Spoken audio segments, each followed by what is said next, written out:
سلام، من پویا خلج هستم، مدرس دوره آموزشی 13 قدم تا قله. رسیدیم با هم به قدم 8. اول به خودتون حقوق بدید. کلمنت استون میگه بخشی از آنچه به دست میآورید مال شماست که اونو پسنداز کنید.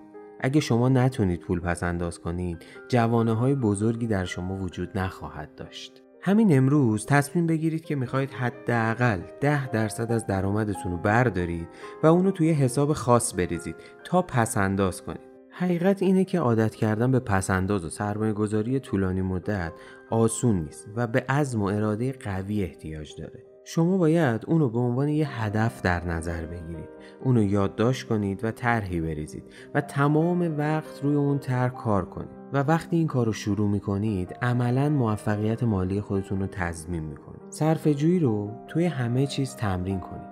برای خودتون و پولتون ارزش قائل بشید. حتی توی مبالغ ناچیز هم سعی کنید دقیق باشید. درباره هزینه‌ها سوال کنید و از سوال کردن درباره مبلغ نترسید. یه تکنیکی هست که معمولاً جلوی خرید کردن اضافی رو میگیره.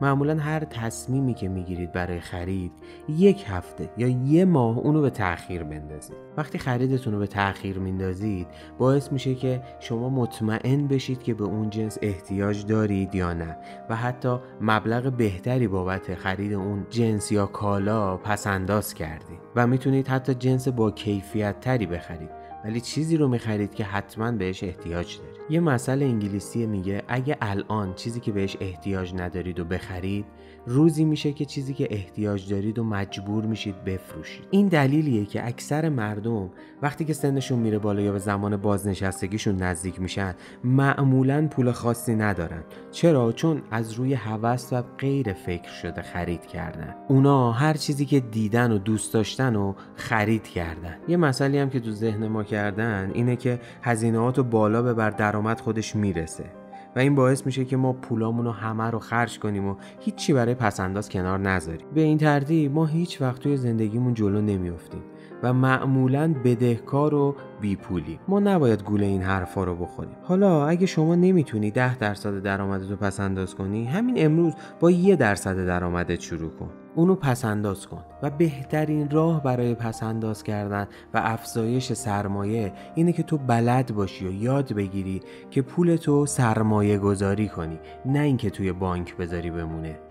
بهترین راه اینه که شما هر وقت پولی به دست آوردی یا حقوقی گرفتی، اول این مبلغ رو از اون پول جدا کنی، حالا چه 1% چه 10%.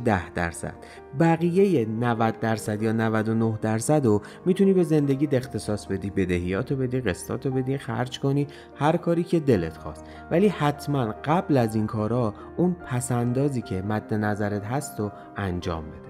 اینو هم در نظر داشته باش که اگه با 1% این ماه شروع کردی، حتما ماه دیگه اونو به 2% و 3% و همین جوری تا 10% افزایشش بده. و در کمال تعجب میبینی که حتی با اینکه رسیدی به 20% پسنداز کردن و زندگی شما حتی با کیفیت تر از قبل داره پیش میره و هیچ جا لنگ نمیمونی.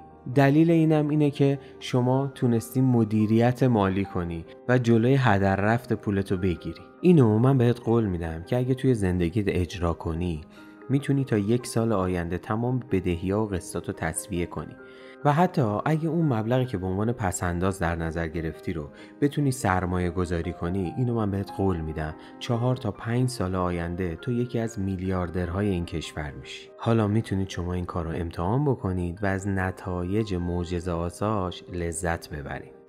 خب طبق معمول هر قدم، انتهای هر قدم میرسیم به تمرین عملی. امروز یه حساب مخصوص پسنداز افتتاح کنید. مبلغی رو به عنوان ذخیره توی اون حساب بریزید، حتی اگه اون مبلغ خیلی کم و ناچیز باشه.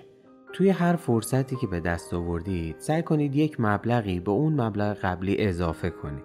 حتما هر روز نسبت به روش‌های جدید پول درآوردن یا پسنداز یا حتی سرمایه گذاری مطالعه داشته باشید. این کار میتونه کلید موفقیت شما و تضمین آینده شما باشه. من پویا خلج هستم و شما رو تا قدم بعدی به خدای بزرگ میسپارم.